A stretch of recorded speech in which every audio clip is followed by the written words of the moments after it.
사각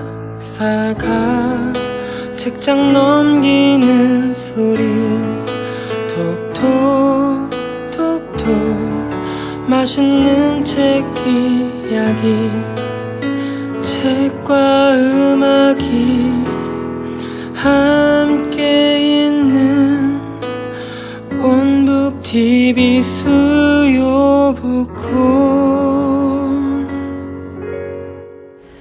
네, 매주 수요일 홍대를 책으로 물들이는 사각사각톡톡 수요북콘. 21번째로 열리는 오늘 수요북콘은 출판평론가 최성일의 글이다, 출판평론을 생각하다라는 주제로 꾸밉니다. 진행을 맡은 저는 시쓰는 신혜정입니다. 여러분 반갑습니다.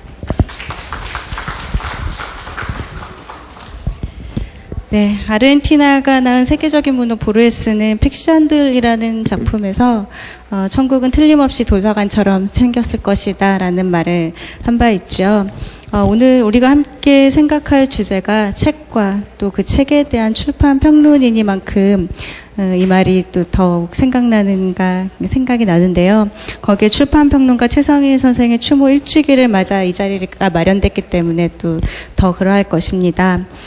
벌써 1년이 지났죠. 지난해 7월 2일 인생이 곧 도서관 같았던 출판평론가 최성일 씨가 안타깝게 우리 곁을 떠났는데요.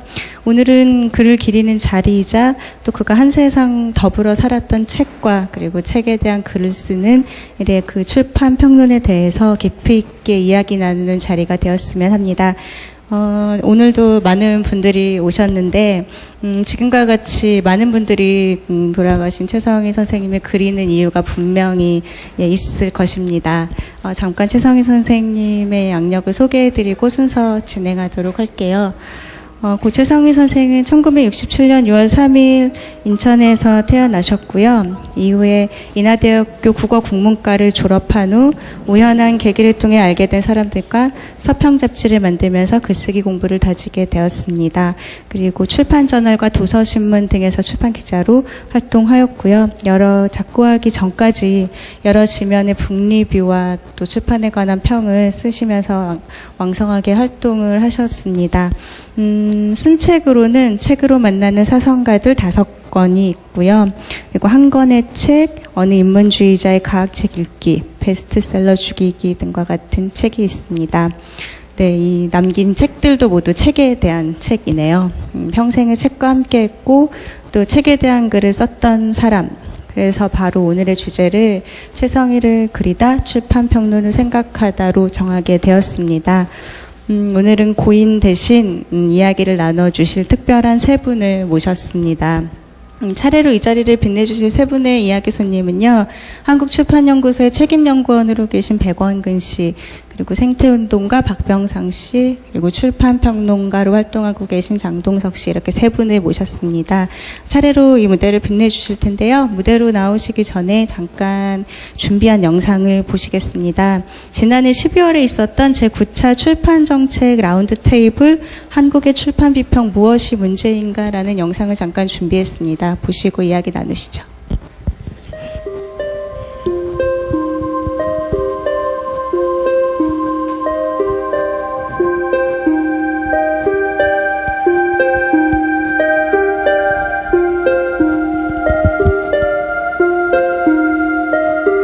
출판 비평이라는 말 자체가 아직까지 한국에서 그 자리를 못 잡았다고 저는 개인적으로 생각합니다. 출판 평론가들은 계시지만 실제로 그분들이 출판 비평을 하실 기회나 매체 자체가 거의 전무하고요.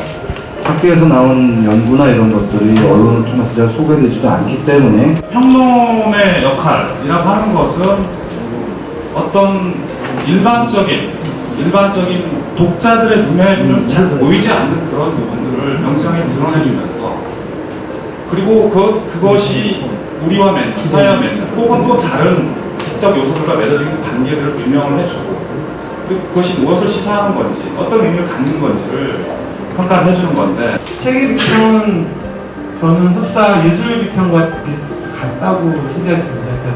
저술가들은 저자는 분명히 쓴 의도가 분명히 있습니다. 그리고 그 책 안에 메시지를 확실히 자기 메시지를 담게 되는 거죠. 그리고 이제 그것들이 독자가 그것들을 읽게 되는데, 비평가들은 이제 제가 책에 이런 것이 있었다니라고 하는 거 있잖아요. 그러니까 아무도 발견을 못한 새로운 것들을 찾아내는 거죠.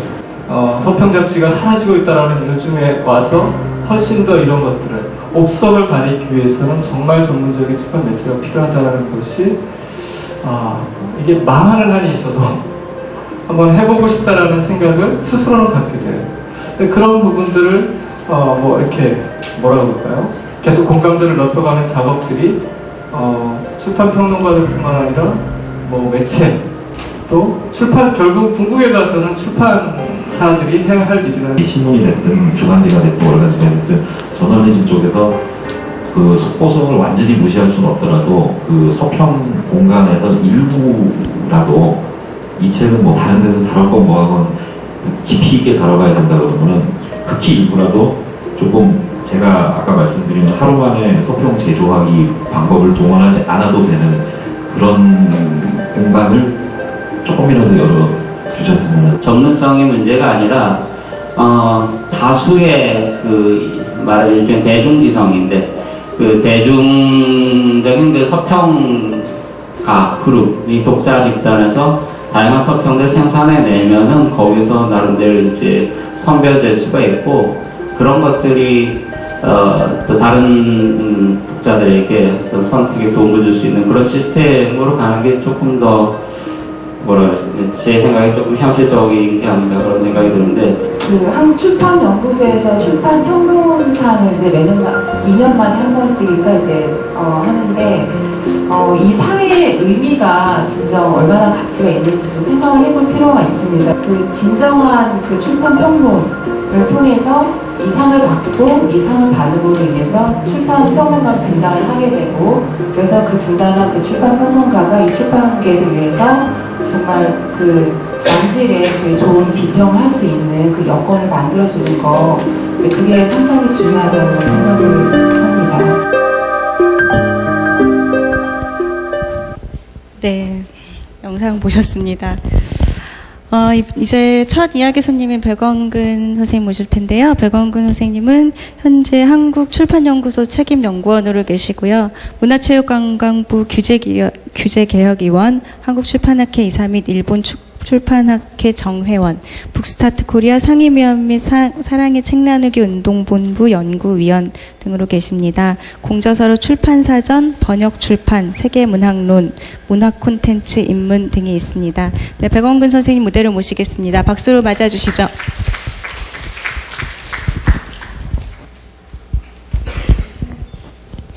네, 안녕하세요. 네, 반갑습니다. 이렇게 고인을 그리는 자리로 이런 자리가 마련됐는데요. 한 사람의 사랑하던 사람을 떠나보낸 것은 안타깝지만 저희가 이렇게 너무 침울하고 이렇게 울상을 짓는 건 또 아닌 것 같아요. 이렇게 네. 오늘 이렇게 자리 마련됐는데 오신 분들께 인사 한 말씀 부탁드리겠습니다. 저를 포함해서 크고 작은 인연이 있으셔서 이 자리에 오신 것 같고, 그것은 이제 그 최성일이라고 하는 한 사람에 대해서 이제 추모하는 그런 마음 못지않게, 그이가 했던 일, 다시 말하면은 이 책에 대해서 소개하고 평하고 했던 일들의 가치가 무엇인지, 또 이제 그런 것들이 좀 앞으로 좀 어떻게 됐으면 좋을까. 말하자면 이제 최성일 씨가 하지 못했던 일들에 대해서 네. 우리가 좀 더 발전적으로 논의하는 그런 자리가 됐으면 좋겠다 하는 생각이 듭니다. 네.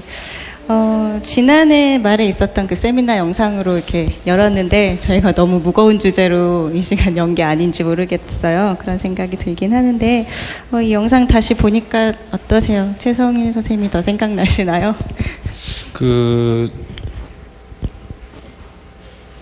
생전에 쓰던 명칭이 그냥 최성일 씨였습니다. 그러니까 저한테는 백원근 씨라고 불렀습니다. 그래서 그냥 씨로 하겠습니다. 네. 갑자기 선생님 하려니까 좀 어색하고요. 사실은 양띠 동갑입니다.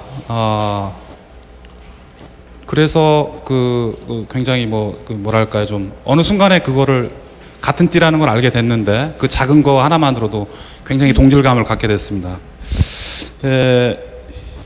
이 최성일 씨가 생전에 냈던 첫 책이 이 베스트셀러 죽이기라고 하는 책입니다. 네. 말하자면은 세간의 베스트셀러에 오른 책들에 대해서 그 책에 대해서 이제 어떤 책들은 조용하게 넘어가지만은 그렇지 않은 다수의 책들 같은 경우에는 어떤 반론을 제기하거나 아니면은 정말 쓸모없는 책이라거나 이런 반론들이 만만치 않게 제기가 되거든요. 그런 얘기들을 좀 정리를 해 가면서 베스트셀러를 옹호하는 이제 그런 책인데 이 책에 대해서 첫 책을 내고 나서 굉장히 설레해 했었거든요. 최성일 씨가. 뭐 이런 식의 표현을 했습니다. 첫 번째 내는 책이라 감회가 남다르다. 지난해 딸 애가 태어날 때만큼 기쁘다. 더 기쁘다도 아니고요. 그때보다는 못하지만 기쁘다도 아닙니다. 거의 똑같은 수준의 기쁨을 느꼈습니다. 그리고 이 책에 대해서 상당히 수줍게 저한테 어느 매체에 서평을 좀 하나 써달라라고 하더라고요. 네. 그래서 뭐 지금 생각해 보면은 거의 뭐 주례사 서평에 가깝게 쓴 것 같습니다. 그리고 실제 뭐 내용도 괜찮은 책이고요. 그리고 이제 좀 생각을 해보면은 또 하나의 뭐 비화까지는 아니고요. 최성일 씨하고 이제 저하고 얽혀진 이야기가 또 하나 있는데 뭐냐면은 아까 영상에도 나왔습니다만은 저희가 저희 연구소에서 한국 출판 평론상이라고 하는 거를 95년부터 제정해갖고 운영을 하고 있는데 96년도 제 2회째 때 최성일 씨가 응모를 했었습니다. 네. 떨어졌습니다. 97년도에 그때는 출판 저널 기자가 된 다음이었는데 응모를 했습니다. 또 떨어졌습니다. 떨어진 사실은 공표를 안 하지 않습니까? 된 사람만 그쵸. 알기 때문에. 그래서 이렇게 떨어진 사실을 알리는 것을 알게 되면은 분노할지 모르겠습니다만은 사실은 96년도에 떨어진 평론상에 대해서 심사를 하셨던 분이 출판 저널에 이승우 주관님이 심사위원을 하셨어요. 그리고 나서 심사 얼마 끝나고 나서 그때 내가 심사했던 친구 글을 꽤 잘 쓰고 열심히 하는 것 같은데 연락처를 달라. 이렇게 해가지고 사실은 그걸 계기로 해서 이제 출판계에 입문하게 되는 그런 계기가 됐습니다. 물론 2004년도에는 당당히 이제 출판 평론상을 수상을 하게 되죠. 그래서 그 뒤에도 여러 가지 뭐 인연이 있습니다만은 어쨌든 뭐 상당히 좀 안타깝기도 하고 아쉽기도 하고 정말 보배로운 서평가 한 사람을 잃었다 이런 생각을 아직도 지울 수 없습니다. 네.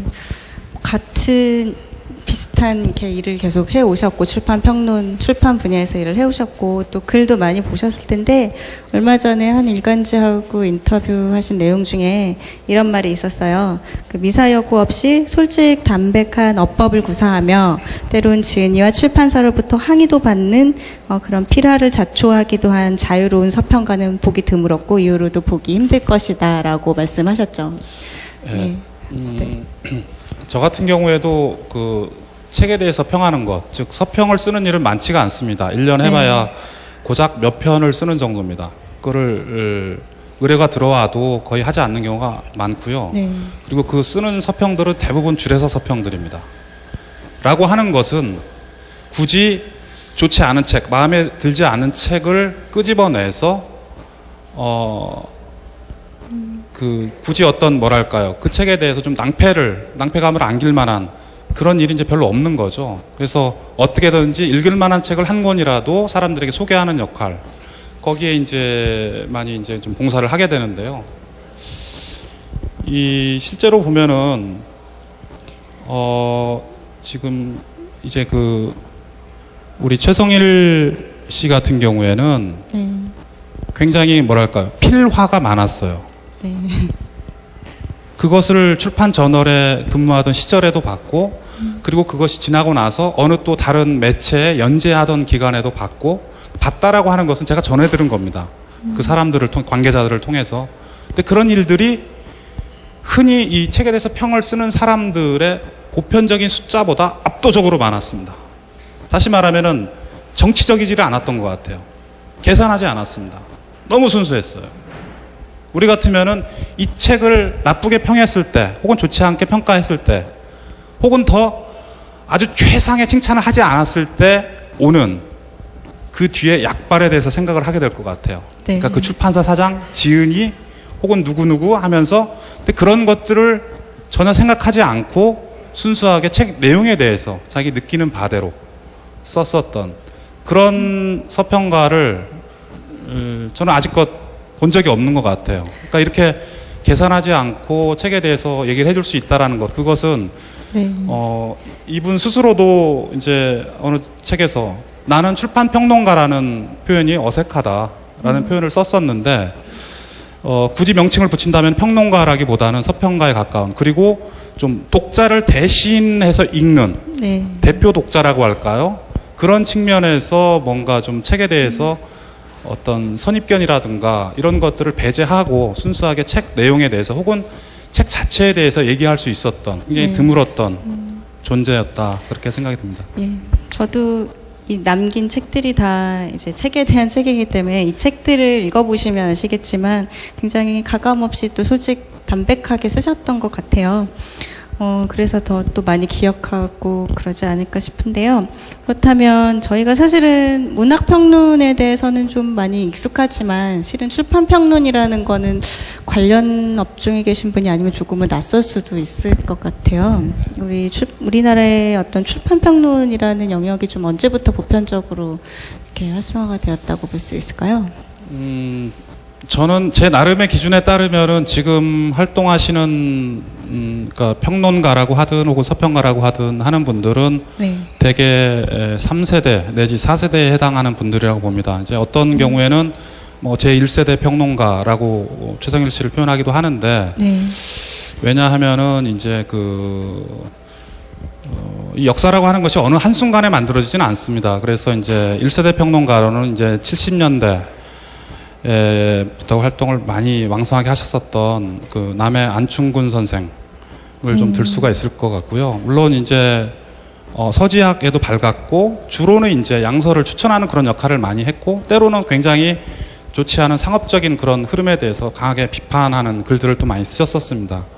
그 다음에가 역시 좀 작고하신 이중환 선생님 같은 경우에 80년대에 왕성하게 그런 역할을 하셨고, 그분 역시도 둘째가라면 서러워할 대단한 독서가였습니다. 그리고 네. 어느 해 때인가 보니까 교보에서 책을 가장 많이 사간 사람, 이런 명단에 또 올랐더라고요. 그리고 이제 이 자리에 와 계십니다만은 이제 그 한기호 선생님이라든가, 그 다음에 이제 그 이권우 선생님이라든가, 그 이후 이제 그 연배들 같은 경우가 이제 뭐 3세대 내지는 뭐 4세대에 해당될 거라고 생각을 하는데요. 네. 근데 이제 그전 분들하고 좀 다른 거는, 그 전 분들 같은 경우에는, 그리고 지금도 뭐 상당수는 그렇습니다만은 네. 전 업으로 평론을 하진 않죠. 그쵸? 서평을 쓰지 않습니다. 네. 그거 가지고는 이제 먹고 살 수가 없기 때문에. 근데 이제 전업 서평가, 그러니까 다른 어떤 직업을 하지 않고 대체로 보자면은 책을 읽고 쓰고 하는 일과 관련해서 이제 주로 일을 하시는 분들이 비로소 나타났다라는 의미에서는 네. 제1세대 서평가, 이런 명칭을 또 다른 의미에서 쓸 수도 있지 않을까 하는 생각이 듭니다. 네, 네. 그럼 이게 사실 출판평론이라는 게 전공 과목에는 없죠. 사실 학부나 대학원에서. 예, 그렇게 없기 때문에 그럴지도 모르는데, 사실 방금 말씀하신 뭐 이건우 씨나 또 출판평론에서 뭐 선두에서 활동하신다면 뭐 표정은 씨나 우리 뭐 장동석 씨나 뭐 이런 분들이 계실 텐데, 뭐 이건우 씨 같은 경우는 자신은 도서평론가라고 이제 뭐 불러달라고 하기도 하고요. 뭐 우리가 서평가, 출판평론가, 북칼럼니스트 이렇게 용어들이 굉장히 다양하잖아요. 뭐 이 용어들이 이렇게 하나로 통일돼야 되는 뭐 그런 글쎄요, 것도 굳이 있을까요? 통일될 필요는 없을 것 같아요. 뭐 출판의 자유가 있는 것처럼, 네. 어쨌든 책을 읽고 평하는 사람들의 명칭에 대한 자유도 필요하리라고 보고요. 네. 그런 것들이 각각이 가지고 있는 특성들이 있다고 생각을 합니다. 영역처럼. 예. 네. 다만 이제 문학평론가, 음악, 영화 등등등의 경우에 보면은 예. 일정한 나름의 어떤 등단제도 같은 그렇죠. 것들이 있고요. 예. 그리고 어떤 그것이 이제 그렇지 않은 경우가 이제 문화평론가 뭐 이렇게 돼 있는 경우가 있습니다만은 네. 출판평론가라는 명칭은 상당히 좀 어렵습니다. 출판이라고 하는 것이 꼭 책을 얘기하는 것이 아니라 책과 관련된 출판 그 책을 내는 것과 관련된 현상 일체를 얘기하는 것이거든요. 네, 네. 그러니까 책에 대해서 얘기하는 사람이 출판평론가냐? 그것은 어떤 전체로 봤을 때는 부분적인 진실에 이제 좀 불과한 것이죠. 그래서 네. 책을 둘러싸고 있는 환경이라든가 그것이 이제 사회와 맺고 있는 관계라든가 그 맥락들, 그다음에 책이 가지고 있는 그 콘텐츠의 어떤 역사적 전통들까지를 네. 사실 알고 있는 사람들이 역할을 한다고 보면은 사실은 굉장히 좀 어려운 영역이고요. 그렇죠. 그리고 뭐랄까요, 다른 문화 콘텐츠 분야들 같은 경우에 보면은 되게 콘텐츠 자체에 대해서 얘기를 합니다. 그리고 나쁜 콘텐츠를 걸러낸다기보다는 좋은 콘텐츠를 추천함으로써 그런 이제 기능들을 자동적으로 이제 하게 되는데, 출판은 나오는 책 종류가 워낙 많아요. 다른 네. 문화 콘텐츠랑 비교도 안 돼요. 그래서 그 하는 일의 속성이라든가 특성이 다른 일에 비해서 훨씬 힘들다. 영화 평론은 2시간 영화 보면은 쓸 수가 있습니다. 네. 책 2시간짜리 읽고 쓸 수 있는 책은 거의 없죠. 그렇죠. 그리고 2시간보다 더 많은, 만약에 그 책을 20시간에 걸쳐서 읽었다 그러면은 그 시간 동안만큼 더 숙성시킨 생각을 해야지 비로소 거기에 대한 평이 나올 수가 있거든요. 그래서 다른 일들에 비해서는 훨씬 힘이 들고 또 보수는 적고 그 역할에 비해서 사회적 평가는 낮고 이제 이런 일이 아닌가라는 생각이 듭니다. 네. 사실 책의 뭐 종류 막 다루는 분야가 방대한 만큼 사실 출판 평론이란 것도 그럴 텐데, 그 산업에 대한 전반적인 흐름보단 우리가 생각하는 출판 평론은 좀 책에 대한 내용에 대한 서평에 대한 것들로 좀 많이 생각을 하고 있는 것 같죠. 그래서 지금까지 흘러온 어떤 이런 출판 평론, 서평들이 출판계에 좀 어떤 영향을 미쳤다고 보시나요? 저 개인적으로 말씀을 드리면은 이 영향을 미친 부분도 있지만 네. 그렇지 못한 부분도 많다라고 생각을 합니다. 근데 이것은 뭐냐면은 어떤 출판 평론이라고 하는 영역에 대한 네. 혹은 그 이름에 대한 기대치가 너무 높기 때문이 아닌가라는 생각이 많이 들어요. 그 사실 어떤 평론 행위를 통해서 만약에 문학평론 같은 경우에도 어떤 평론 때문에 거기에 자극을 받아서 굉장히 좋은 다른 작품이 나오게 되고 네. 하는 식의 어떤 이런 순환작용, 인과관계 이런 것들을 맺는 경우는 못 봤거든요. 그러니까 평론이라고 하는 것들은 상당히 좀 사후적인 일에 속합니다. 그리고 그것이 그런 창작 혹은 이제 그 생산과 관련된 일을 하는 사람들에게 상당히 자극을 주고 어떤 시사점을 던져주고 하는 역할을 할 수 있을지언정 그것의 어떤 그 본 작업에 깊숙이 개입할 수 있는 그런 위치나 역할은 아니거든요. 그래서 이제 나름의 역할도 있지만 또 한계도 또한 이제 분명한 네. 예, 그런 영역이라고 볼 수 있을 것 같습니다. 지금까지 그래 왔던 건가요? 어쨌든 한계는 좀 있다는 뜻으로 받아들여도 될까요? 정확하게. 이해가.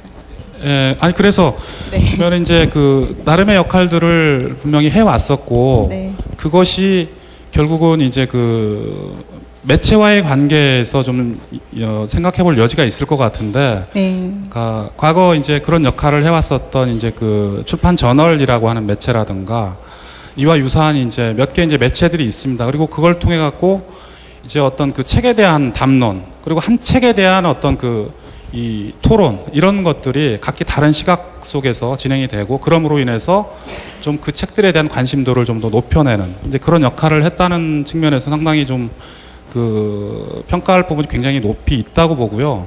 네. 다만 그렇지 않고 제가 이제 몇 번씩 조금 이제 뭐랄까요, 좀 자학적이기도 하고 조금 이제 좀 그런 식으로 썼던 네. 줄여서 서평이라는 말, 이것이 과연 독자들에게 얼마만큼 이제 큰 어떤 그 효과를 주고 있는가라는 측면에서 본다면은 이제 이 서평 또는 이제 이 출판과 관련된 평론이 가야 할 길, 네. 일에 어떤 묵직함, 책임감이랄까요? 이런 것들도 적지 않게 많이 있는 것이 아닌가 생각이 되네요. 네. 그렇다면 뭐 한국 출판 그 연구소에서 하고 있는 한국 출판 평론가 상처럼 이런 등용 문제도들이 좀 다양해지는 것은 바람직하다고 보시나요? 지금은 예를 들어서 이런 거죠. 전국 노래자랑이 있고, 네. 뭐, 그 다음에 이 신인들을 뽑는 그런 여러 가지 가요 무대가 있다고 하더라도 네. 그 사람들이 활동할 수 있는 실제적인 어떤 활동의 장이 없으면 의미가 없습니다.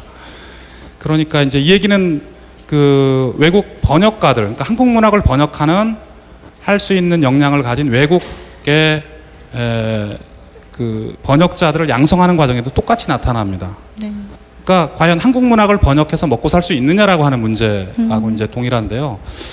이제 출판연구소에서 95년도부터 이제 이 한국 출판 평론상을 만들어서 운영을 해왔고, 그리고 지금 활동하고 계신 상당수 분들이 그 상을 수상을 했습니다. 네. 그리고 또 그 상을 수상하고 나서 활동하지 않는 분들도 계십니다. 근데 요는 등용문이라든가 이런 것의 문제가 아니고 네. 실제로 그러한 관문을 거쳤든 그렇지 않은 분들이든지 간에 이런 책에 대해서 비평을 하고 그다음에 그런 그 서평들이 좀 게재가 되면서 풍성하게 그 사회적으로 화제를 낳을 수 있는 그 매체를 이제 갖고 네.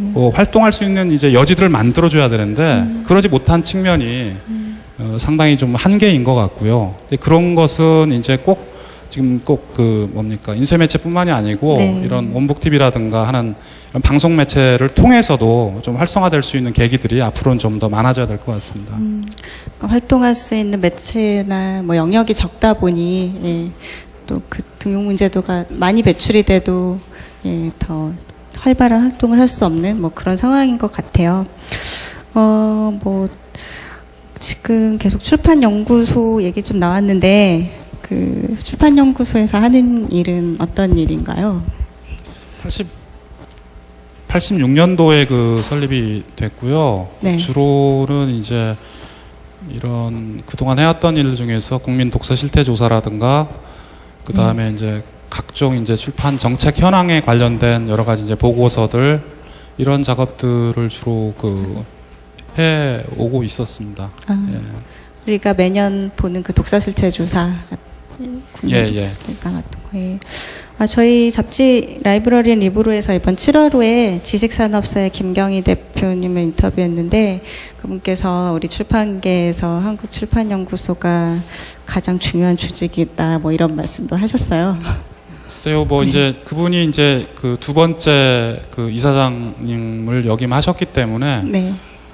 뭐 그런 말씀을 좀 하신 것 같은데요. 네. 결국에는 그 비례를 한다고 봅니다. 그러니까 이게 이제 하나의 R&D 조직이라고 생각을 하는데 어떤 산업적인 의미에서든 혹은 문화적인 부문에서든 결국은 어떤 연구 개발에 대한 투자가 없이는 한 조직이나 한 산업이나 발전, 성장 이런 것들이 굉장히 힘들다고 생각을 해요. 네. 결국은 어떤 굉장히 급변하는 이런 환경들 속에서 그런 것들이 가져다주는 시사점이라든가 네. 발전 과제들 이런 것들을 연구할 주제들이 정말 하늘에 박힌 별처럼 너무너무 많습니다.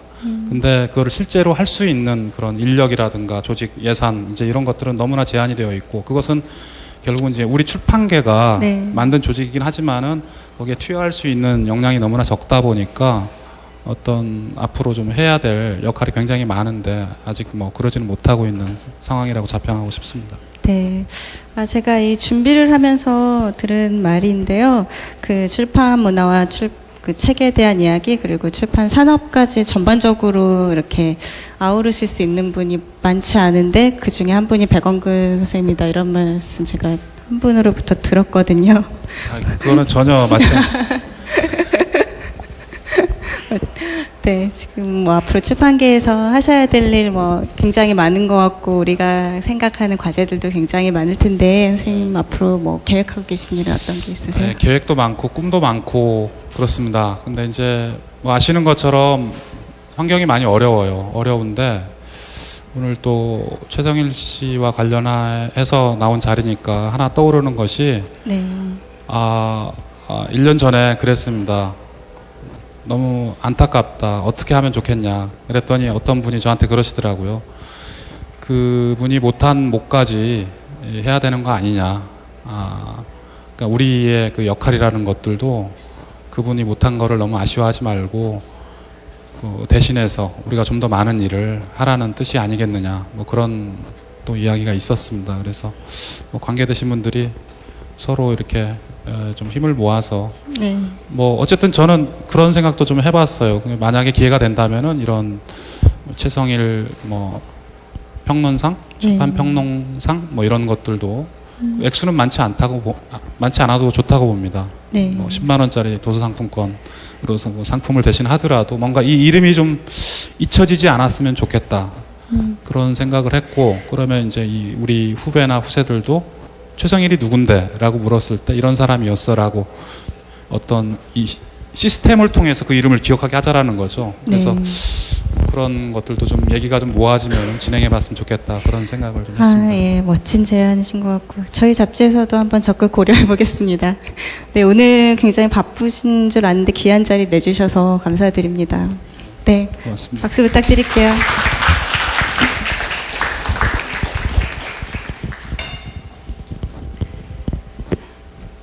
네, 저희 백원근 선생님 모시고 우리나라 출판평론의 과거와 현재 그리고 앞으로 나아가야 할 방향까지 얘기해 본 시간이었는데요. 이렇게 말씀 나누다 보니까 최성일 선생님의 빈자리가 더 크게 느껴지는 것 같습니다. 그래서 두 번째 이야기 손님으로요, 오랜 시간 가까운 거리에서 고인과 함께 해온 분을 모셨습니다. 생태운동가 박병상 씨 모실 텐데요. 그 전에 제가 최성일 씨가 남긴 책의 한 부분 낭독한 후에 무대로 모시겠습니다. 네.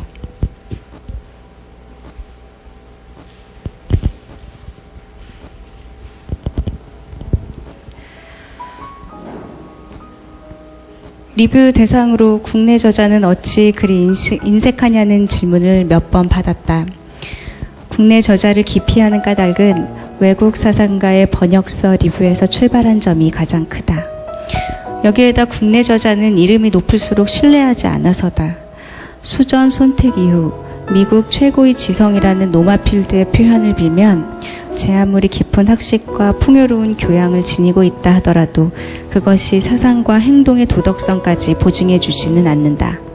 또한 어제 오늘의 사건을 추적할 능력도 의지도 없는 매스컴의 책임 역시 그냥 지나칠 수 없다.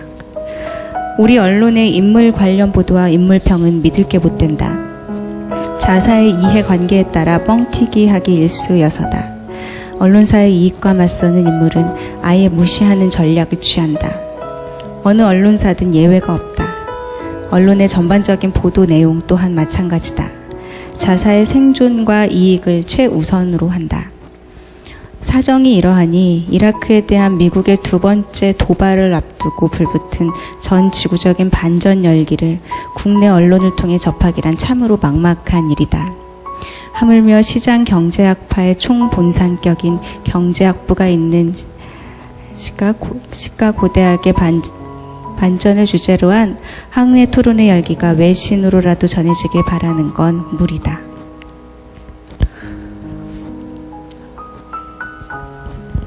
네, 박수 부탁드립니다. 예, 우리 작가가 여기 옷자를 내서 제가 잠깐 더듬었습니다. 네, 최성일 선생님의 대표 저작이라고 할 수 있는 책으로 만나는 사상가들에서 노마필드 씨에 대한 글의 도입부를 잠깐 읽어드렸습니다.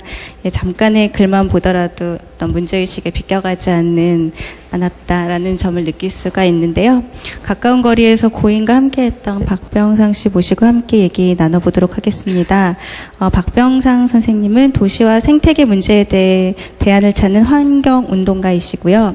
현재 인천 도시생태환경연구소장, 전태일을 기리는 사이버노동대학 문화교육원장, 생태보전 시민모임의 운영위원 등을 맡고 있고요. 저서로는 굴뚝새 한 마리가 GMP에 미치는 영향, 파우스트의 선택, 그리고 내일을 거세하는 생명공학 등이 있습니다. 예, 그럼 박병상 선생님 무대로 모시겠습니다. 박수로 맞아주시죠.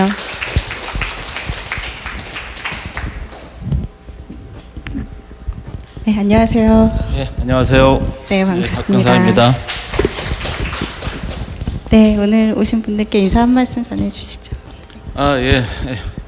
저를 소개하기가 상당히 어려운데요. 뭐 특별히 어디 소속되어 있는 것도 아니고 해가지고 네. 뭐 인천 도시생태 환경연구소라고 했지만 뭐 그건 어디 이제 집필할 때 소속이 필요하니까 만들어 놓은 거고요. 그냥 그 환경운동하는 서생이라고 얘기를 합니다. 네. 반갑습니다.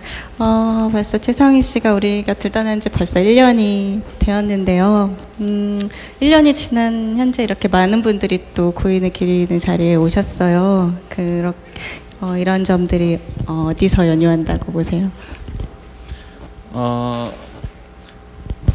저도 그런 점에서 지금 여기 와 있는 분들에게 상당히 고맙습니다. 그리고 아까 최성일이라는 이름을 붙여서 어떤 상을 만들고 싶다고 하는 이야기를 듣고 뭉클했어요. 사실 인천에서 만날 때마다 고독하다는 느낌을 받았거든요. 네. 뭐 그렇지 않겠어요? 아까 읽어준 글을 한번 보세요. 그 당대 최고라고 하는 문학평론가를 단칼에 저 사람 가짜다 하고 얘기하지 않습니까? 그 정도인 사람에게 그다가 나이도 뭐 이렇게 중요한 것도 아닌 네. 그런 그 필력 그런 분들을 이렇게 기리는 사람들이 많다는 건 앞으로 희망이다 하는 생각이 오히려 들고요. 오히려 저는 네. 오히려 고맙게 생각합니다. 네, 네. 프로필을 보니 같은 인천에서 이제 지내신 것 같은데 어떤 인연으로 만나신 거세요? 저는 뭐 아까도 얘기했지만 환경운동을 했고요. 저는 네. 전공이 생물학입니다. 생물학이 자칫 잘못하다가는 학교로 아마 제가 들어갔으면 저도 황우석 교수 같이 또 이제 인생을 망쳐버리는 사람이 될 수도 있었겠지만 그렇지 않고 환경운동을 하다 보니까요. 네. 환경운동은 생물학 지식 가지고 접근을 할 수 있지만 깊이 들어갈 수가 없다는 걸 절절하게 느꼈고요. 그래서 인문사회학 공부를 나름대로 했어요. 네. 근데 뭐 잘 머리에 안 들어가죠. 수식 같은 거 그 실험해가지고 풀어내는 건 쉬운데 그전에는 인문사회학자들은 빤한 얘기를 참 쉽게 얘기한다고 생각했어요. 또 이제 인문사회학자들은 저 공돌이들은 저 답답한 얘기만 하고 있다 그랬겠죠. 근데 제가 와서 보니까 생물학 지식 가지고는 접근할 수 있는 게 거의 없더라고요. 그래서 인문학 지식을 또 파고 팠는데 잘 안 들어갔죠. 그때 책으로다가 저를 뭐 만들어 갔다고 볼 수 있겠는데요. 네. 그리고 안내해 준 사람은 여러 명 있지만 최성일 씨보다는 최성각 선생을 먼저 만났습니다. 그러면서 이제 책을 같이 읽게 되고 그러면서 또 이제 깊어지고 또 최성각 선생이 저를 네. 또 최성일 씨를 소개해줘서 만났고 만나 보니까 네. 같은 인천이고 그리고 또 같은 대학을 나왔고 네. 제가 또 선배더라고요. 네. 그래서 이제 급격히 또 가까워지기도 했죠. 그러면서 최성일 씨가 쓴 책을 봤죠. 아, 책은 이렇게 읽는 거구나 하는 걸 그때 알게 되고 네. 그리고 철두철미함에 그냥 놀랬습니다. 그래서 네. 저도 뭐 책을 많이 읽는 편이고 서평도 많이 쓰지만 서평은 모름지기 이렇게 써야 된다 하는 걸 깨닫게 해줬죠. 아, 그러시군요. 환경운동 하면서 네. 보게 된 거죠. 그러면 그 책을 사랑하는 사람이라면 사실은 환경에 대한 관심도 안 갖게 될 수가 없잖아요. 책에 대한 모든 기결이라 그럴까요? 그런 것들이. 뭐 책보다 책 내용, 네. 저는 뭐 조금 무슨 얘기를 해야 되나 생각하다가 좀 적어온 게 있어요. 저는 뭐 제목이 뭔지 모르겠는데 간디가 한 말이랍니다. 네. 하여튼 간디의 칠거지학이라고 해놨는데요. 원칙 없는 정치, 노동 없는 부, 양심 없는 이게 잘 안 보이네요. 재력? 양심 없는 쾌락입니다. 제가 썼는데 그 다음에 인격 없는 교육, 도덕 없는 사업, 그리고 헌신 없는 종교 했는데 과학이 하나 있습니다. 인간성 없는 과학. 저는 뭐 이걸 외우려고 하지만 잘 안 내어줘서 그냥 적어놓고만 다니는데요. 네. 최성일 씨가 바로 그런 모습의 전형을 보여주는 게 아닌가 그런 생각을 했어요. 네. 그래서 방금 그런 말씀을 드리고 있었는데 이렇게 책을 읽으면서 또 환경운동도 사회운동도 많이 그러니까 하셨죠? 책을 읽는다고 해서 다 환경운동가가 될 수는 없잖아요. 아까도 그렇죠. 얘기했지만 네. 뭐 노마필드 뭐 이제 수잔 선택 얘기도 했지만 네. 책보다는 책을 읽으면서 느끼는 그 깊이겠죠. 저는 환경운동하는 사람이든 노동운동, 여성운동 결국 고민하다 보면 뿌리가 맞닿는다고 생각하는데요. 네. 뿌리가 깊을수록 결국 책 읽는 사람도 환경운동하는 사람도 만나는 거가 아닐까. 네. 그런 면에서 저는 뭐 나중에 책을 읽었지만 또 조성일 씨는 어떻게 보면 나중에 환경운동을 했는지 모르지만 좀 만난 게 된 게 아닌가. 하여튼 근본적인 생각을 계속 하다 보니까 그렇게 네. 된 게 아닌가 싶습니다. 그런 말 있잖아요. 왜 그 양파를 두 군데 물에다 집어넣고 하나는 저주를 하면 잎부터 나오지만 열심히 양파에게 사랑의 마음을 전하면 뿌리부터 내린다고. 저는 그런 것에서 뿌리가 맞닿은 게 아닌가 네. 하는 생각을 가져옵니다. 그러니까 우리는 이제 뭐 저널리스트나 출판평론가로서의 최성일 씨만 기억하지만 사실은 이런 환경운동과 시민운동에도 많이 앞장서셨던. 예. 그러니까 환경운동이 보통 우리는 이제 현장에 나가서 하늘에다 닷들기도 좀 하고, 네. 뭐 단식도 좀 하고, 뭐 산보일배도 하고 그런 사람으로만 네. 생각하겠지만 사실 뭐 그것도 상당히 중요하긴 하죠. 근데 그건 물 밖에 나와 있는 이파리 같은 거라는 거죠. 그 안에 있는 깊이, 네. 이가 얼마나 되느냐 이게 중요한데 그런 면에서 최성일 씨는 그 깊이가 아주 컸고요. 네. 굳이 환경운동판에 나오지 않는다고 해도 그 칼럼에서 나오는 예를 들면 황우석 문제를 짚을 때 네. 뭐 제가 그동안 얘기했던 것보다도 정확하고 한마디로 정의할 수 있는 정도의 얘기를 하거든요. 네. 그만큼의 고민이 있기 때문에 있었던 게 아닌가 생각합니다. 네. 이번에 기획회의에 그 322호의 최성일 추모 특집으로 꾸몄는데 거기도 글을 쓰셨잖아요. 예. 예, 가까이서 본 이제 최성일 씨의 와의 어떤 일화 같은 게 있다면 어떤 게 있을까요?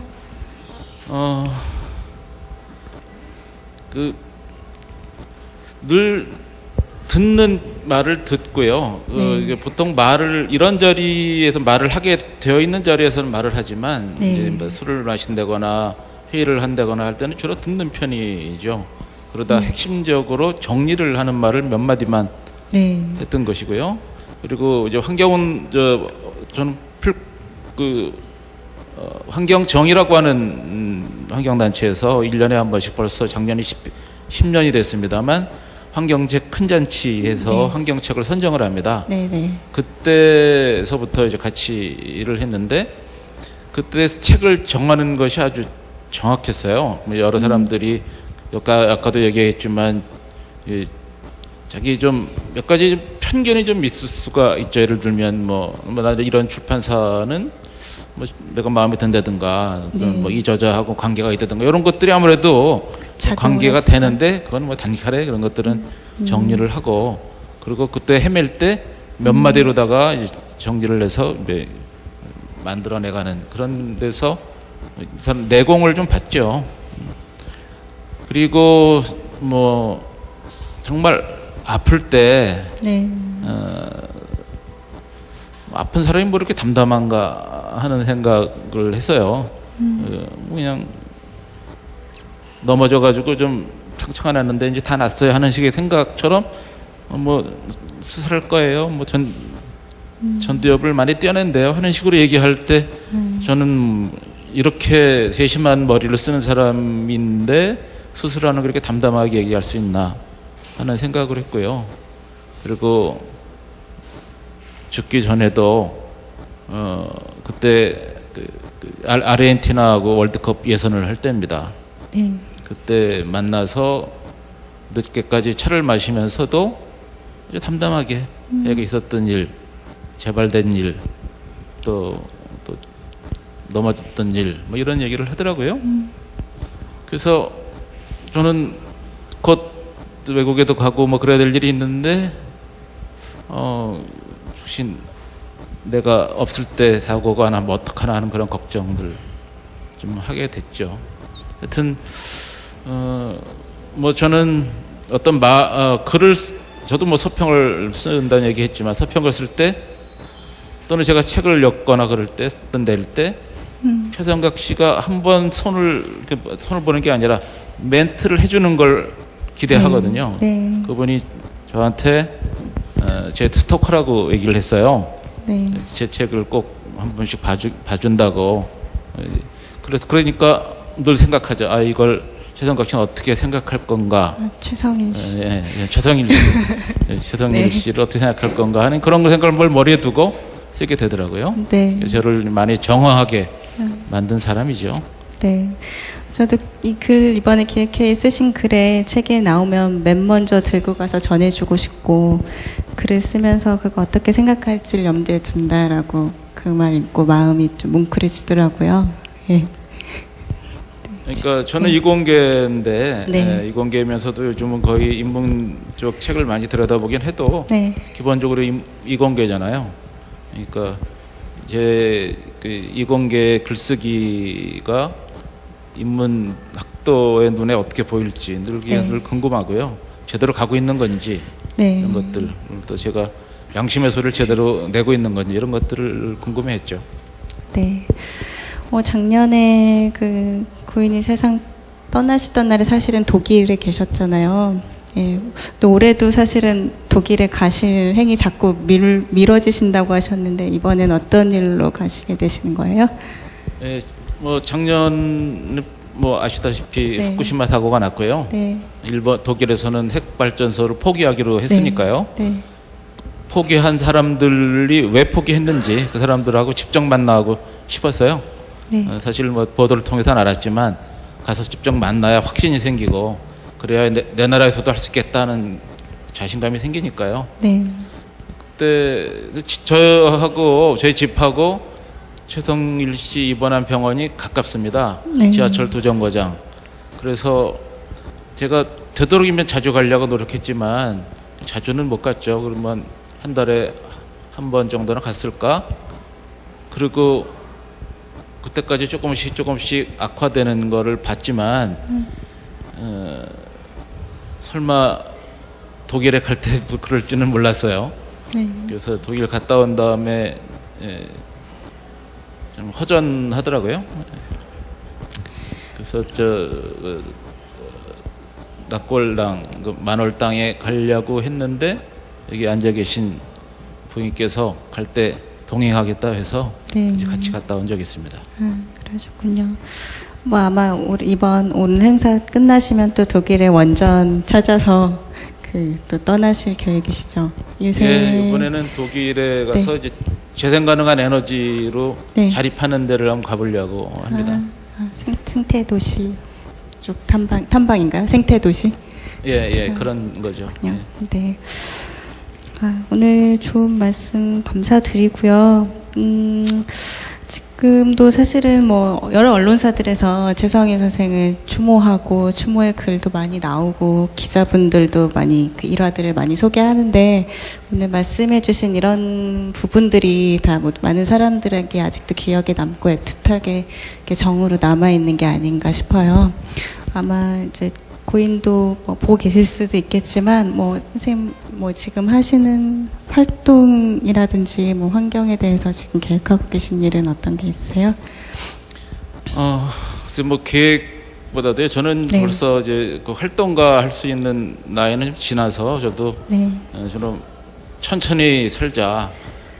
좀 재생 가능한 에너지로다가 이제 생활에 여유 있게 살자는 말을 하러 다니느라고 네. 바쁩니다. 근데 주로 이제 뭐 글 읽고 글 쓰고 뭐 하는 쪽이 일이 더 많죠. 저는 이제 과학하는 사람들이 제발 좀 인문적인 소양을 좀 가졌으면 좋겠다 네. 하는 생각을 합니다. 그러려면 인문학도들이 과학자들을 좀 가르쳐줘야 돼요. 근데 문제는 인문학 하는 사람들이 과학을 모를 때 과학자를 제대로 인도하지 못합니다. 네. 과학자한테 속지요. 바로 황우석 사태가 그런 대표적인 케이스라고 볼 수 있어요. 그래서 과학을 어느 정도 이해하는 인문학자가 인문학을 전혀 모르는 과학자들을 깨우칠 수가 있습니다. 여기 있는 분들의 역할이 필요하고요. 그리고 책의 역할이 중요하다고 생각합니다. 요즘 전자책 많이 나오는데 전자책은 휘발성이 너무 강해요. 저자 같은 사람, 저자가 쓸 때 맥락, 한 줄 한 줄에 있는 고통을 이해하지 못합니다. 한번 읽은 책을 다시 검토할 때는 전자책에 도움이 되겠지만, 그래서 인문학 하는 사람들의 역할이 정말로 중요한데, 요즘은 인문학 위기라고 해서 인문학을 극복하는 것이 책이나 고민, 이게 아니라 왜 과학자처럼 우린 돈 안 줘? 하는 쪽으로 가는 것 같아서 네. 좀 안타깝습니다. 그래서 저는 인문학과 과학 서로 통합하자 이런 얘기는 잘못된 것 같고요. 저는 충분히 소통을 하기 위해서 네. 인문학자들이 과학을 좀 어느 정도 비판적으로 이해하고 과학자들을 좀 끌어갈 수 있는 사회가 됐으면 좋겠다. 그런 쪽에 일을 좀 해보려고 합니다. 네, 말씀 감사합니다. 말씀 듣다 보니까 어떤 책에 대한 가치, 그리고 책을 정말 귀하게 여겼던 그 고인의 성품도 전달이 되는 것 같은데요. 뭐 이제는 남겨진 몇 권의 책으로만 만날 수 있다는 것이 큰 아쉬움입니다. 그럼에도 뭐 천국이 도서관 같을 거라던 보르헤스의 말처럼 아마 그런 책이 있는 천국에 계시지 않을까, 뭐 그런 생각으로 위로해 보고요. 오늘 이렇게 귀한 자리 해주신 박병상 선생님께 감사드립니다. 박수 부탁드릴게요. 네, 고맙습니다.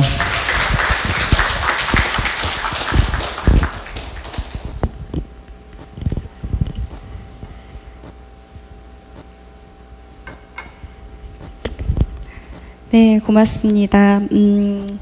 이제 마지막 손님인 장동석 씨 무대로 모시기 전에요. 이번에 기획회의에 발표한 장동석 씨 글을 조금 읽어드리고 다시 모시겠습니다. 네.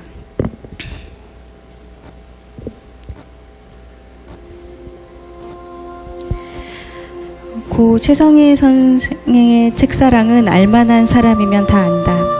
때론 날선 비평으로, 때론 과감한 생략으로 책의 가치를 혹은 호불호를 명확히 했던 그이지만 책이라 이름 지어진 모든 사물에 대한 그의 사랑은 남달랐다. 그의 유고집이 되어버린 한 권의 책에서 그의 안에 신수 녹은 머릿말을 대신하여 여는 글에서 최성일의 책사랑을 이렇게 썼다.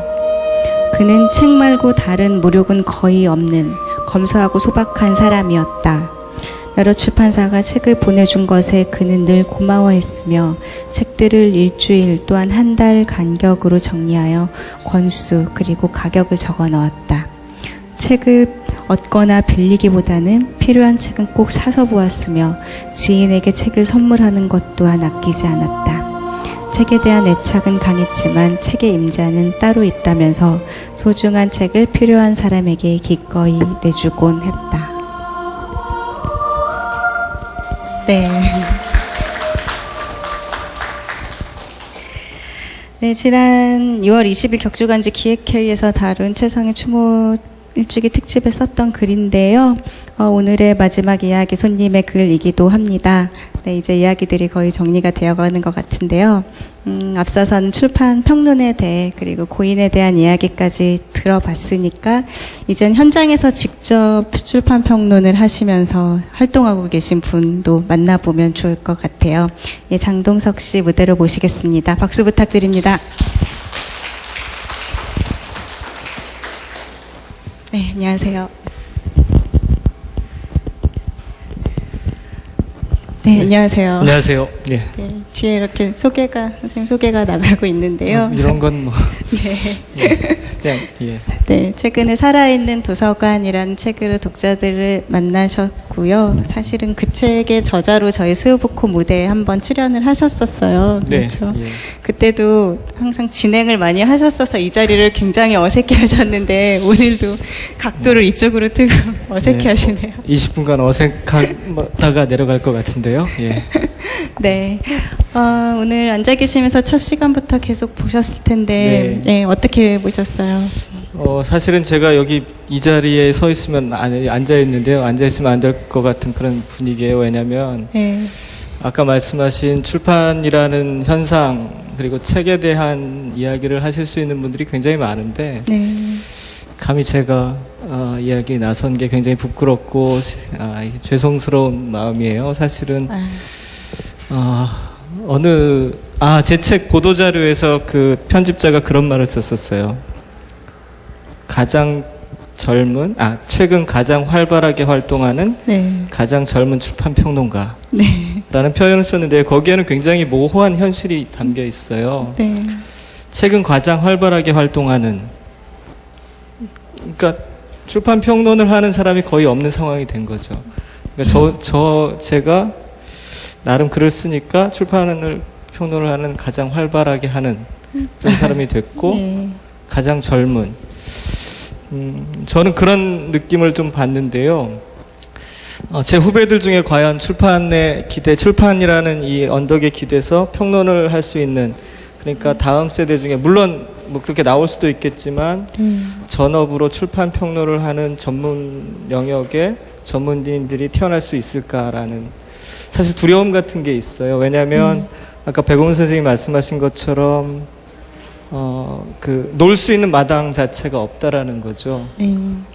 과거에는 어떤 식으로든 매체들이 몇 곳 살아 있었고, 신문의 북섹션들이 살아서, 그런 영역들을 활발하게 추동했는데, 불과 10여 년 사이에 이제 그런 그 영역들 자체가 굉장히 많이 줄어들었다라는 거죠. 그러니까, 저만 해도 매체를 마지막으로 타고서 이 시장에 안착을 했지만, 사실 제 후배들, 이름을 모르는 후배들이지만 그렇게 활동할 수 있는 사람들이 있을까라는 두려움 같은 것들이 좀 들어요. 예. 네. 그래서 아까 저희도 라이브러리 리브로를 이제 창간 3주년으로 만들어 가고 있지만 사실 현실이 굉장히 힘듭니다, 사실은. 네. 그래서 아까 영상에서 말씀하셨지만 망하더라도 이런 매체를 만들어 보고 싶다, 뭐 그런 말씀까지도. 예. 사실은 이게 부끄러운 고백이지만 네. 제가 출협에서 발행하는 출판저널 마지막 편집장을 했는데요. 네. 사실은 더 해보고 싶은 마음이 있었어요. 그렇지만 두려운 마음이 훨씬 더 컸었어요. 네. 왜냐하면 현실에 대한 그런 뭐라 그럴까요? 제가 책은 어떻게든 만들어 볼 수 있겠지만 그것을 경영하는 문제는 또 다른 측면이라는 생각이 들어서 그걸 과연 할 수 있을까라는 그런 딜레마에 빠져서 제가 오랫동안 고민을 했었거든요, 사실은. 네.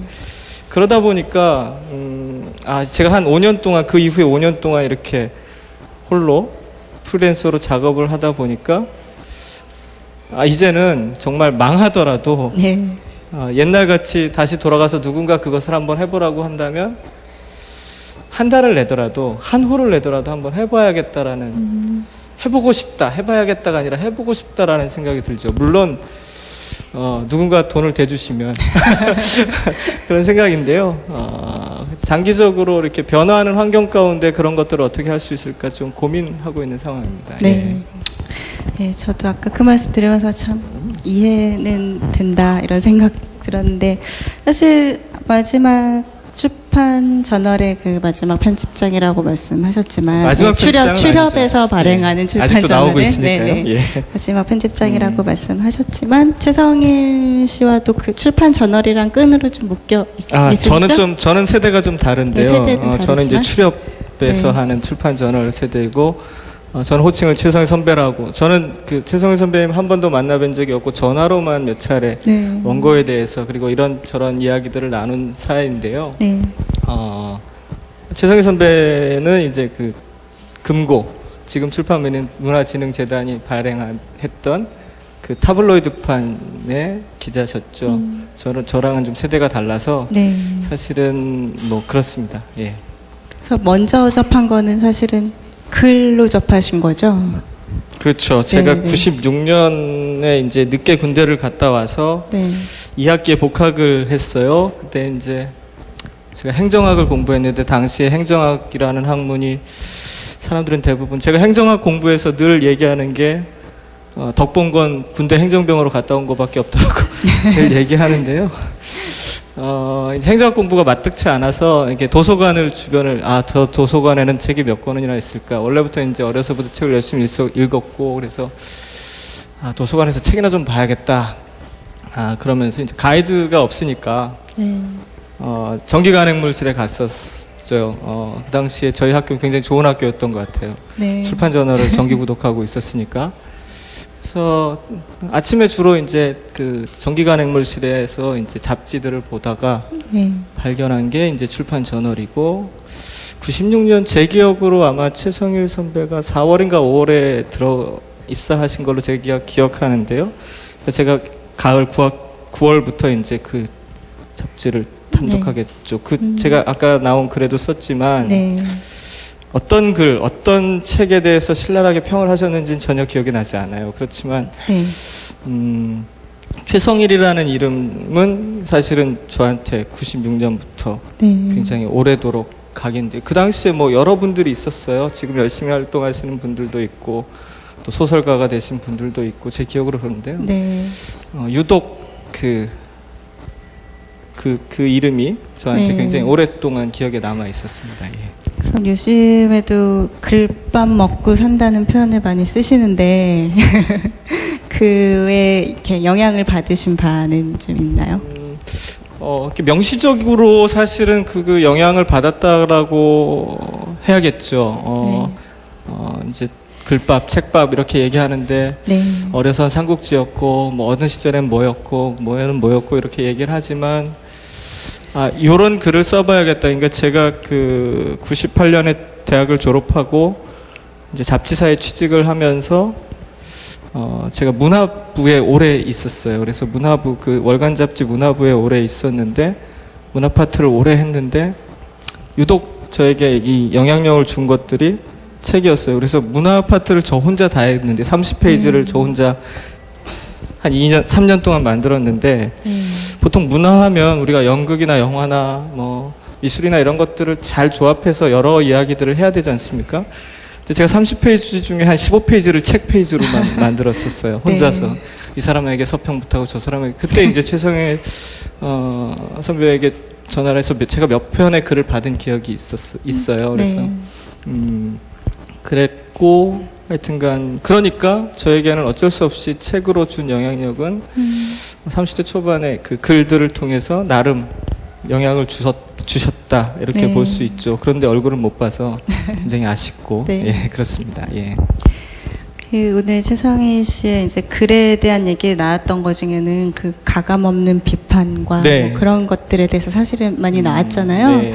근데 뭐 사실은 모든 글들이 다 그랬던 건 아니고 거기서 좀 정말 안 좋았던 부분은 콕 집어서 말하고 어떤 책에 대한 애정이 전제로 돼서 물론 그랬겠지만 어떤 이렇게 글을 활발히 쓰시는 분으로서 출판평론가의 역할이라던가 어떤 영역은 어떠해야 된다고 보시는지요? 사실 그게 제가 가진 가장 큰 딜레마 네. 중에 하나이거든요. 네. 그러니까 한국에서 그 출판평론의 역할, 이게 산업적인 측면을 배제하고 출판평론가, 그래서 저는 북칼럼니스트라고 불리는 걸 훨씬 더 좋아하는데요. 네. 그런 거죠. 어떤 분이 한국의 서평은 최성일 이전과 최성일 이후로 나눌 수 있다라고 얘기했었는데 그렇게 네. 관점에서 따지고 본다면 이제는 최성일 이전의 서평은 거의 사라지고 최성일 이후의 서평, 그러니까 사실은 뭔가 좀 시장의 상황도 고려를 하는 측면이 없지 않아 있는데요. 네. 그게 뭐냐면 한국의 출판 시장이 바닥으로 떨어지고 있고 책을 읽는 독자들이 사라지고 있다는 측면을 간과할 수 없다라는 거죠.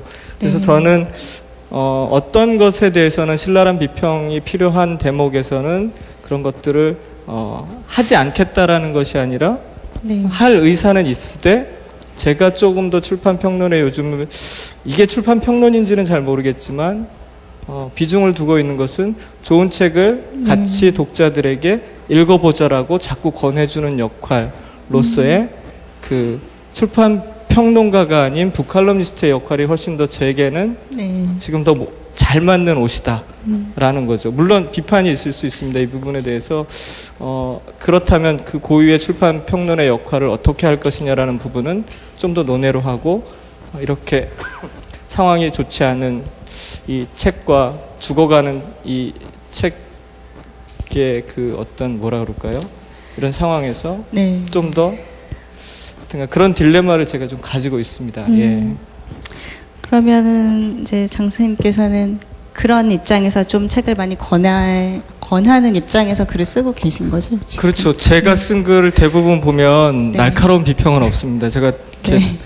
날카로운 비평을 하기에는 실력도 모자라고 아까 그 잠깐 서두에 그 다른 분과 얘기하다가 그런 얘기를 했었는데요. 출판 평론이라는 게 예. 사실은 책을 좋아한다고 해서 할 수 있는 일이 아니에요. 책에 언덕을 대고 있다고 해서 할 수 있는 일이 아니거든요. 예를 들면 사회학, 인문사회학에 관한 그 깊은 지식, 철학에 관한 깊은 지식, 뭐 칸트가 이렇게 얘기했다는데 나는 칸트를 본 적이 없고, 물론 교양으로 칸트에 관한 철학을 읽었지만 칸트의 철학에 제가 깊이 있는 전공자가 아니기 때문에 그것에 대해서 평가한다는 것 자체가 굉장히 어렵습니다. 아까 네. 박병선 선생님께서 그 이공계 얘기가 나왔지만 이공계 얘기가 나왔을 때도 그 과학책이 나왔을 때 이야기, 과학적 지식이 나왔을 때에도 저는 답변을 할 말이 별로 없다라는 거죠. 네. 그런 반면에 최성애 선배는 그 과학책 읽기에 굉장히 깊이 있는 그 영역을 개척하셨다라고 보거든요. 그런 네. 점에서는 최성애 선배의 역할이 굉장히 컸다라고 저는 보고요. 그래서 이제 다시 본론으로 돌아가면 출판 평론이 할 수 있는 역할이 굉장히 지엽적이다라는 지엽적. 거죠. 예. 그러니까 그 전문적인 영역은 전문가의 영역에서 또다시 파헤쳐져야 하고 증명되어져야 하고 다시 이렇게 독자들에게 돌아와야 되지만 네. 그렇다면 출판 평론가들은 어떻게 할 것이냐 그 네. 문제에 대해서는 사실은 다시 답을 찾아야 될 그런 상황이라는 거죠. 그렇다면 사실은 그렇죠. 사실 출판 평론이라는 게 출판이라는 건 세상이 다 들어있는 거잖아요. 예. 예, 어떤 전문가보다도 모든 걸 많이 알고 뛰어넘을 수 없는 게 또 그게 딜레마일 것 같은데요. 아까 백원근 선생님하고도 말씀 나눴지만 어떤 우리 출판계가 안고 있는 현 주소 그리고 우리 출판 평론이 안고 있는 주소가 사실은 아주 밝지만은 않은 것 같아요. 그러니까 이것들이 이제 앞으로 어떻게 개선되어 나갔으면 좋을까요? 결국은 이제 그 출판 종사자들, 출판과 관련한 일들을 하시는 분들이 과연 어떻게 이 상황을 인식하시느냐의 문제가 가장 크다고 보는데요. 출판이 지난 10여 년간 굉장한, 뭐 제 판단일 수도 있지만 굉장한 상업화의 길을 걸어가고 있죠. 지금도 인문학 뭐 전문 출판사라고 하지만 그런 상업적인 부분들을 물론 출판사가 산업의 영역이기 때문에 그런 부분들을 간과할 수는 없습니다. 그렇지만 제가 출판에 처음 들어왔던 15년 전, 그러니까 잡지로 시작해서 출판과 이렇게 연을 맺었던 그 시절과 비교해서도 훨씬 더 상업화의 물결 가운데는 깊이 들어와 있다라고 보거든요. 네, 이런 상황들을 역전시킬 수는 없겠죠. 그렇지만 어떻게 좀 더 순화시키면서 좋은 책을 독자들과 호흡할 수 있는 책을 생산할 수 있을 것이냐의 문제를 고민해야 되고요. 네. 그런 부분에서 이제 다시 다른 영역으로 좀 말씀을 드리면 산업적 측면에서의 출판을 평해줄 수 있는 사람들. 네. 저는 도저히 능력 밖의 일이어서 출판의 역사도 잘 모르고 그런 점에서 아까 그 백 선생님 말씀하셨지만 그런 영역들을 해줄 수 있는 몇몇 분들이 계시거든요. 저는 사실은 그런 선배들을 따라가는 입장에서 젊으니까 젊은 출판 평론가니까 그렇게밖에 할 수 없는 구조에 놓여 있다고 보고요. 결국은 이 산업적 측면을 우리가 어떻게 스스로 정화할 수 있는 자정 능력을 출판계가 가지고 갈 거냐. 그러니까 출판사 사장들이 예를 들면 좀 더 직설적으로 얘기하면 정말 내고 싶은 책이 무엇이다라는 명확한 자기인식. 네. 그래서 이것은 독자들과 호흡할 수 있다라는 정확한 어떤 그 소구점들을 찾아서 접근해야 된다는 거죠. 책 안 읽는다라는 핑계로 독자들이 좋아한다. 그래서 뭐 이렇게 자기계발서의 영역으로만 가겠다라고 하는 이런 그 너무 쉬운 선택의 길 말고 좀 더 전문화되면서도 독자들을 어떻게 함께 가자고 정말 이렇게 속된 말로 하면 꼬실 수 있는지. 네. 그게 때로는 최성희 선배가 추구했던 신랄한 비평의 한 방법이기도 하고요. 지금 저희가 하는 일로 따지자면 그냥 출판평론가 아닌 북칼럼니스트로서 좋은 책을 소개하고 싶다라는 뭐 욕구이기도 하고요. 그게 접점에서 만날 수 있는 방법이 무엇일까 좀 더 네. 고민하는 시간들이 있었으면 좋겠다라는 생각합니다. 사실 오늘 자리는 한 분의 고인을 그리는 것만으로도 사실 벅찬데 출판평론이라는 묵직한 주제까지 얹어서 오늘 오신 분들이 참 지루해하시면 어쩌나 했는데 참 잘 동참해 주신 것 같아요. 예, 오늘 시간 전체적으로 정리한다면 뭐 제가 정리할 수 있을 것 같지는 않고요. 워낙 쟁쟁하신 분들 여기 그 오늘 네. 백원순 선생님이나 박병선 선생님 말고도 또 지금 여기 한교우 소장님도 계시고 다른 뭐 여러 작가분들도 계시고 그러신데요. 그냥 바라기는 제가 그 앞서 그 여기 지금 쭉 올라갔고 낭독해 주셨던 그 이야기들을 제가 이렇게 책을 통해서 읽으면서 저 스스로 책을 대하는 그 자세를 제가 다시 한번 생각하게 됐거든요. 저도 사실은 매주 출판사에서 뭐 많게는 100여 권, 적게는 50권 정도의 책이 매주 오거든요. 근데 저는 이렇게 올라가는 글귀처럼 일주일 간격 혹은 한 달 간격으로 책을 정리하고 가격까지 매겨놓은 그 열심과 그런 것들은 할 수가 없어요. 도저히 할 수가 없다라는 건 핑계인데요. 그것처럼 책을 이렇게 제가 어떻게 보면 선배 세대들보다 책에 대한 그 마음가짐이 사실은 요즘 사람들에 더 가깝다라는 거죠. 요즘 젊은 사람들에 더 가깝다라는 거죠.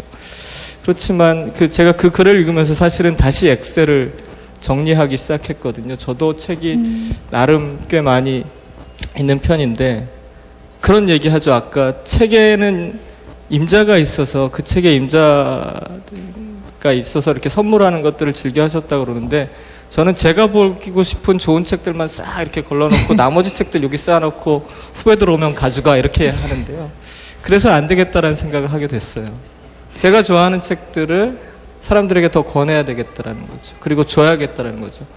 제가 삼국지가 국내에 한 13개 판본쯤 나와 12개 정도 나와 있는 걸 제가 그렇게 기억하는데 제가 한 7개, 8개 판본을 가지고 있거든요. 뭐 정비석 뭐 이런 식으로 뭐 이런 그런데 삼국지도 누가 좀 달라 그러면 이제 줘야겠다.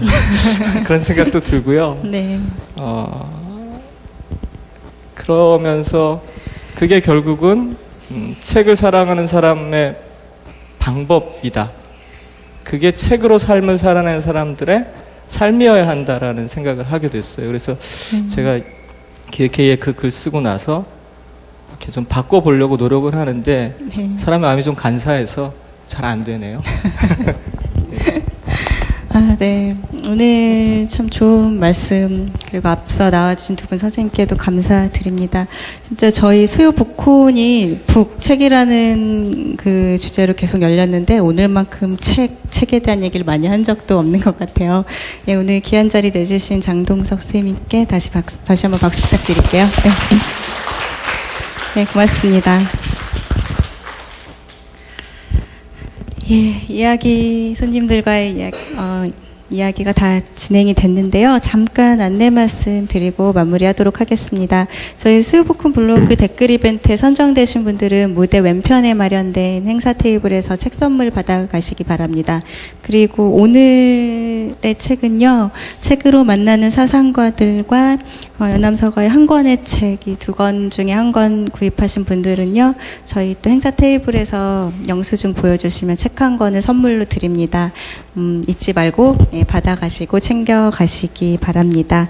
마지막으로 돌아가실 때는 저희 수요복콘에서 준비한 장미꽃 선물도 드릴게요. 마무리하기 전에요. 이 시간 또 귀한 손님이 오셨어요. 그리고 신순홍 여사님 고인 미망인 되시는 분 오셨는데 잠깐 무대에서 인사 나눠도 될까요?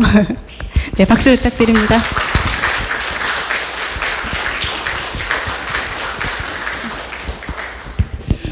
네, 안녕하세요. 네, 안녕하세요. 네, 안녕하세요. 네, 어려운 걸음이셨을지도 모르는데 오늘 계시면서 어떠셨어요? 남편을 추모하기 위해서 이렇게 많은 분들이 와주셔서 정말 고맙습니다.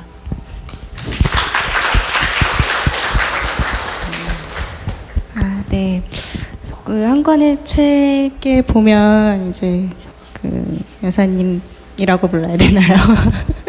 여사님께서 이렇게 머릿말을 대신해서 글을 써주셨는데 정말 책을 사랑하셨었나 봐요, 그죠? 예, 네. 그렇습니다. 책을 어떻게 두고 떠나는지 이해할 수 없는. 그럼 이렇게 되게 남겨진 책들을 보시면서 항상 생각이 나시겠어요? 예, 그래서 이제 제일 처음에 남편이 책에 대한 애착이 정말 끔찍했죠. 그래서 저는 이제 자꾸 집이 좁아지니까 어떻게 내보내고 싶은데, 네, 남편은 자식처럼. 그래서 남편이 사실 가고 난 다음에 좀 많이 집을 정리를 하려고 그랬어요. 근데 정리를 할 수가 없었어요. 남편이 가버린 그런 상황에서 또 책을 정리를 하려고 그러니까 남편의 분신인 그 책을 또 보낸다는 게 남편을 또 죽이는 게 아닌가 이런 느낌이 들어서 결국은 책을 내보내지는 않고 책꽂이를 더 짜가지고 남편이 지금까지 모았던 그 책들을 거의 다 집에 두고 있습니다. 그러시군요. 한글에 보니까 이렇게 글을 써라 그런 말 있던데 요새 그래도 글 쓰는 활동도 좀 하고 계시죠? 예, 제가 사실 남편이 저한테 죽을 때까지 하지 말라는 말이 있었거든요. 네. 제가 가끔 몇 군데 글을 쓴 적이 있어요. 남편이 살아계실 때. 네. 남편이 뒤를 많이 봐줬어요. 그러면서 남편이 그 얘기를 꼭 했거든요. 네. 자기랑 저랑 죽을 때까지 그건 아무 얘기도 말하지 않고 가는 거라고. 근데 사실 네. 한교 소장님이 이제 기획회의에 글을 한번 써보라고. 근데 제가 잘 써서 글을 쓰는 게 아니고 한교 소장님이 남편에 대한 어떤 빚이 있지 않았을까. 저는 사실 글 쓰는 재주는 없습니다. 그래서 한교 소장님이 그냥 그 글을 쓰라고 하신 것 같아요. 그래서 어떤 면에서 고맙고요. 또 어떻게 보면 또 그게 남편이 가면서 마지막까지 네. 아내를 위해서 마련해준 그런 자리가 아니었나 이런 생각을 하게 됩니다. 네, 네. 앞으로 뭐 저희도 이 책으로나마 최상현 씨 만나고 또 계속 기리는 마음 그리고 오늘 얘기 나눈 게 저희들 마음속에 좀 더 책을 사랑하는 마음으로 남게 되지 않을까 싶은데요. 이렇게 귀한 자리, 귀한 걸음 해주셔서 감사드립니다. 여러분 박수 부탁드릴게요.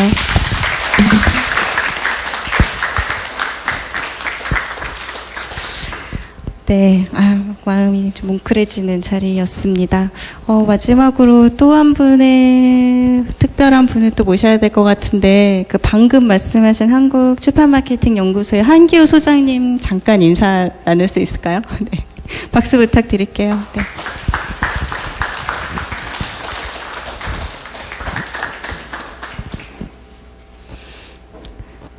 네.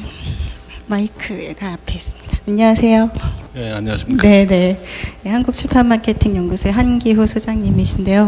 네. 오늘 수요일 날 어떤 일정 있으셨는데 여기 오셨다고 들었어요. 매주 강의가 있는데 네. 뒤로 미루고 그냥 왔습니다. 네네. 아마 최상일 씨하고의 인연 또 누구보다 남다르셨던 것 같은데 예, 어떠세요? 글쎄 뭐 남다른 것보다 제가 네. 연구소 차리고 잡지를 만들면서 네. 후배들한테 한 이야기가 있습니다.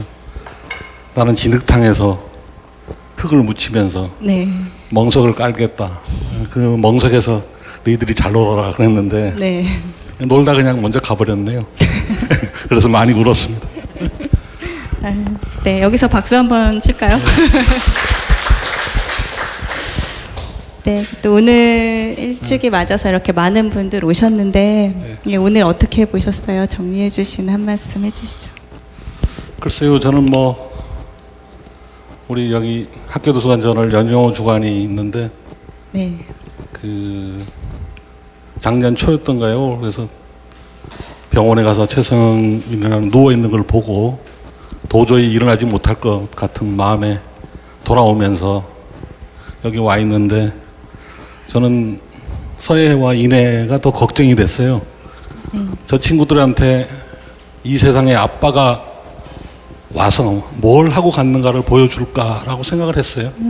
그때 그 연주관한테 제가 한 말이 우리 아이들이 배고 잘 목침 베개나 하나 만들어줘야 되겠다라고 생각했습니다. 그래서 최근에 만드는 사상가 1권부터 5권까지를 갔다 오자마자 여기 우리 이면희 씨 와 있는데 야 성일이 죽기 전에 빨리 만들어라 해서 만들었어요. 다행히 그 책이 반응이 좀 좋았고 저도 잘 몰랐던 것 같았어요. 옆에서 사람이라는 게 이 자리에 계시지만 가장 소중하고 중요한 사람이 바로 옆에 있다는 사실을 우리는 항상 모르고 있어요. 그 소중한 사람이 또 어떤 면에서는 제가 오늘 연애 에세이라는 거 처음 썼는데요. 누군가의 첫사랑은 막 부부싸움을 했다고 칩시다. 막 싸움하고 나서 사진을 같이 찍을 짜게 해가지고 하나 버리잖아요. 그 버려진 사람이 아마 자기가의 첫사랑일 거다라고 했습니다.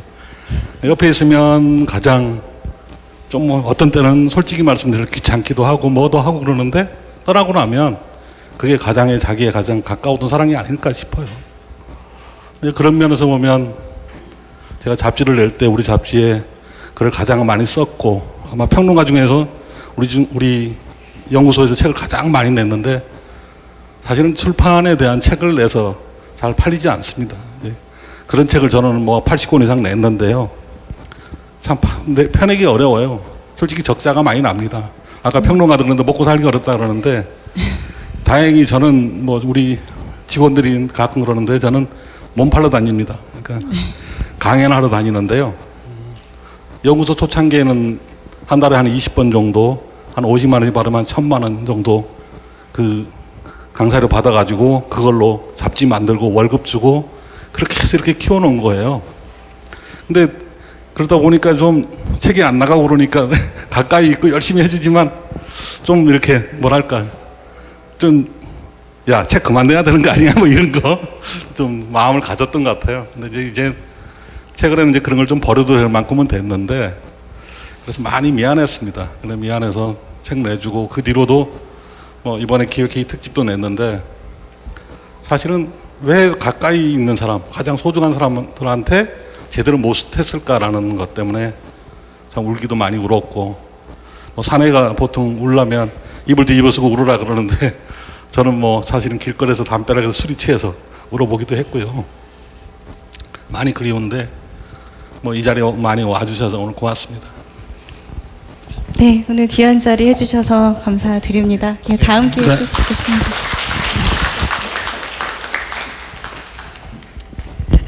예, 그 고인의 이 남긴 글을 또 책으로 이렇게 펴내서 많은 분들과 만나게 해준 또 귀한 분이 아닌가 생각됩니다. 네, 어느덧 우리 수요복콘의 끝자락에 와 있는데요.